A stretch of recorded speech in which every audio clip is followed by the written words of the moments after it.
Қазақстанның орталығында үш жүздің бас қосып, хандар ақ киізге көтеріп хан сайлаған Ұлытау Сарыарқа даласы. Бұл жер Ұлытау облысының кең даласында керемет табиғаттың ортасында орналасқан.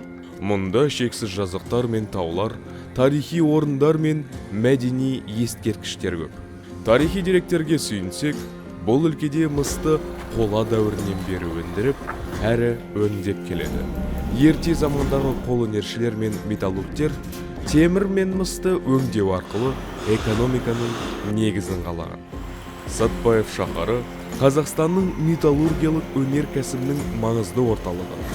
Тау-кен өнеркәсібімен танымал екені біз үшін мақтаныш пен үлкен абырой.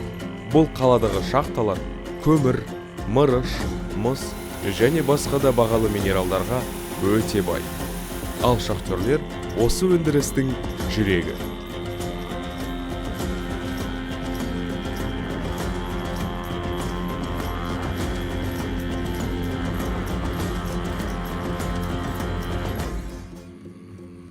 Алпыс 9 мыңға жоқ тұрғыны бар Сатпаев қаласы. Бұл өңірдің тұрғындары қалаға деген махаббатын әркез ерекше ықыласпен жеткізеді. Олар қала мәдениетін, тарихын және дәстүрлерін мақтан тұтады. Тарихи құндылыққа толы мекеннің де ақсандап тұрған тұстары бар. Соның бірі балабақшалар. Ата-аналарды жиі мазалайтын сұрақтардың бірі балаларын мектепке дейінгі біліммен қамту мәселесі.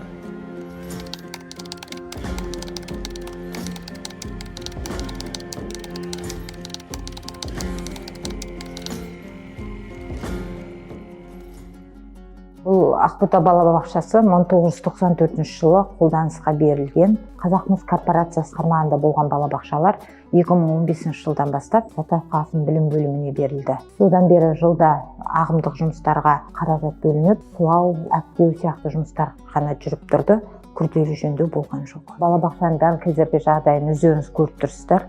Күрделі жөндеуді өте қажет ететін балабақша. Шатыр тозғандықтан су ішке кіріп, сылақтар құлап жатыр. Терезе қаңқалары, еден, есіктерді тозған. Сонымен қатар жылу құбырлары теліп, дұрыс балабақша жылмайды. Қыста салқын. Бізге енді жылда ағымды жұмыстарға сулап, бояп деп отырсақ та, ол жеткіліксіз болып тұр. Күрделі жөндеу міндетті түрде бізге керек деп ойлаймын. Біздің балаларымызда үлкен қалалардағыдай әдемі балабақшаларда тәрбиеленсе екен дейміз. Балабақшамыз жөндеуден кейін кең, әдемі, жарық, стандартқа сай балабақша болса екен дейміз. Балаларымыз балабақшаға қуанып келіп, қимай кетіп жатса екен дейміз. Балабақша жалпы балалардың бақытты мекеніне айналса екен деймін.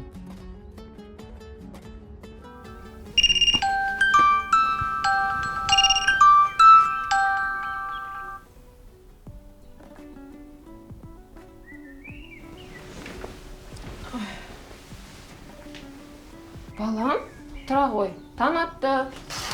Анана жұмысқа бару керек. Тұршы балапан, қашан суып қалатын болды ғой сенің? Тұра ғой. Тұр. Ана кішкене жатта тұрайыншы. Жоқ балапан. Әкең келеді қазір жұмыстан. Тұр. Давай кеттік.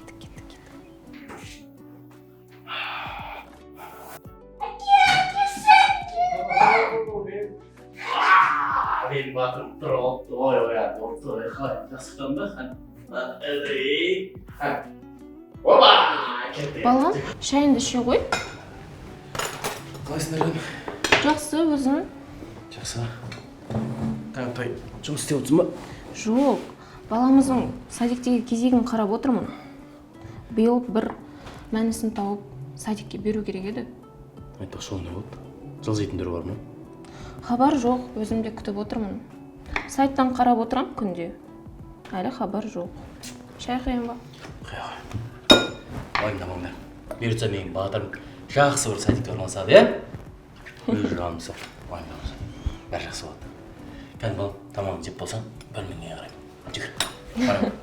Бар, ұстан. Уайымдамаңдар. Бәрі жақсы болады. Менің батырым не салып отыр? Не?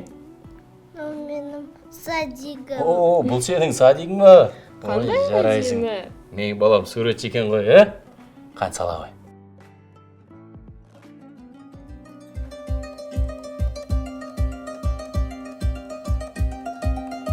Как вы знаете, корпорация «Казахмыс» является одним из крупнейших предприятий нашей страны, который вносит значительный вклад в развитие экономики, поднятие ВВП.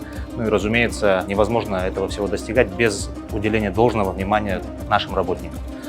Именно по этой причине, несмотря на то, что уже вносится вклад в виде налоговых отчислений в развитие области, корпорация, следуя идеям и принципам наших акционеров и нашего руководства, вкладывает ежегодно десятки миллиардов тенге на социальные проекты.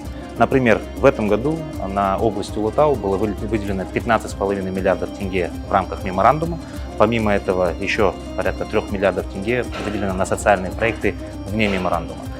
Из этих проектов, разумеется, перечень довольно большой. У нас есть проекты такие, как реализация строительства ФОКа, физкультурно-оздоровительного комплекса в Жезказгане, на 1 июня площадь имени Ханыша Имантаевича Сатпаева. И один из проектов, который лично мне очень близок, это, разумеется, капитальный ремонт детского сада в городе Сатпаев. Почему мы выбрали Сатпаев? Потому что на данный момент, согласно данным, которые у нас есть потребность в местах в детские сады. Она составляет более 2000 детей, которые находятся сейчас в листе ожидания. Разумеется, как любой родитель, как любой человек, самая главная наша миссия, задача – это дать нашим детям должное образование, воспитание. И следуя вот этим вот базовым принципам, мы тоже выбрали именно Сатпаев и именно садик как один из таких якорных основных проектов Казахмыса в этом году. Отличительной чертой данного проекта как садика является то, что мы его будем делать, разумеется, современным. Он будет отвечать всем последним стандартам, всем веяниям. Это начиная от самого дизайн-кода, от оформления данного детского садика и заканчивая, разумеется, образовательными программами, наполнением. И сейчас у нас максимально идет работа о том, чтобы внедрять такие новые принципы, как project-based learning, да, то есть когда детей уже обучают не по лекалам, скажем так, советским, а основываясь на новых уже методологиях, которые опробированы во всем мире. Поэтому работа большая, она интересная. Самое главное, что она нацелена на то, чтобы улучшать качество жизни наших сотрудников, качество жизни людей, которые проживают в наших регионах присутствия, потому что мы понимаем, я надеюсь, что данный детский садик как раз-таки будет одним из таких ключевых и знаковых проектов в рамках социальной ответственности корпорации. Біз бүгін армандағандай жылы, жарық, әдемі, көз тартатын ойын алаңдары бар балабақшаға қол жеткіздік. Осы күрделі жөндеуде демеу көрсеткен Казахмыс корпорациясына алғысымыз шексіз. Және де барша атсалысқан адамдарға да үлкен рахметімізді айтамыз. Казахмыс корпорациясы тек қана күрделі жөндеу жасап қоймай, сонымен қатар балалардың жан-жақты дамуына да үлкен көңіл бөлді. Айта кетсек, дене шынықтыру залы, музыка залы және топтардың заманауи жабдықталуы, сонымен қатар әдемі дизайнерлік әсемделуі. Балабақшамызда бұрын-соңды болмаған Монтессори бөлмесі және тұзды бөлмені сыйға тартты. Ең бастысы, балаларға жасап жатқан қамқорлығы үшін біз үлкен алғыс айтамыз. Бұл балабақшаға келген балалардың дендері сау, көңілдері көтеріңкі болады деген сенімдемін.